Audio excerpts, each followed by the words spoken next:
যুক্তরাষ্ট্র ও ইসরায়েলের যৌথ হামলায় ইরান হারিয়েছে তাদের সেনাবাহিনীর উচ্চপদস্থ অনেক কর্মকর্তাদের। তবে শীর্ষ কমান্ডারের হারানোর পরও যুদ্ধকালীন সিদ্ধান্ত গ্রহণে ইরানের রেভলিউশনারি গার্ড কোর IRGC এর ভূমিকা এখন শক্তপোক্ত বলে উঠে আসছে বেশ কিছু গণমাধ্যমের প্রতিবেদনে। তবে অভ্যন্তরীণ ও শত্রুপক্ষের চাপ অর্থাৎ ঘরে বাইরের চাপ সামলাচ্ছে IRGC, বলছে ইরানের সূত্রগুলো। রয়টার্সের প্রতিবেদন অনুযায়ী ইরান এখন নেতৃত্বশূন্য হওয়ায় এর কমান্ড কাঠামো নিয়ে তৈরি হয়েছে ধোঁয়াশা।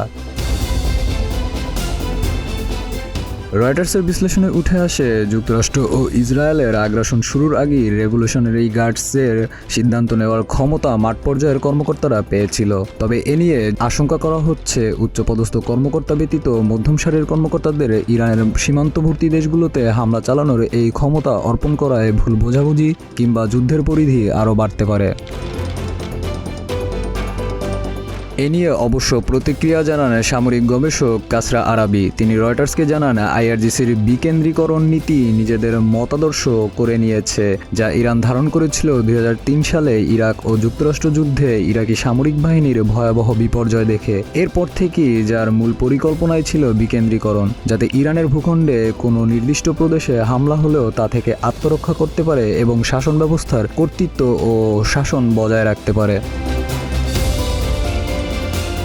রয়টার্সের প্রতিবেদনের ভাষ্যে IRGCর অপারেশন ও কার্যক্রম সম্পর্কে জানাশোনা আছে এমন ইরান ও এর আঞ্চলিক পর্যায়ের কয়েকটি সূত্রের দাবি, যুদ্ধ শুরুর পর থেকে IRGC আরও বেশি প্রভাবশালী হয়ে উঠেছে। প্রতিটি বড় সিদ্ধান্তের সঙ্গে বর্তমানে তারা যুক্ত।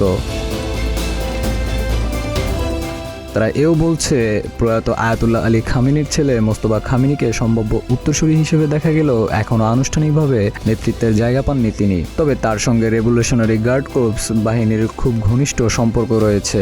এমনকি বাহিনীর ওপরে ব্যাপক নিয়ন্ত্রণ যেমনি আছে, তার তেমনি কট্টরপন্থী তরুণ কর্মকর্তাদের মধ্যেও বেশ জনপ্রিয় তিনি।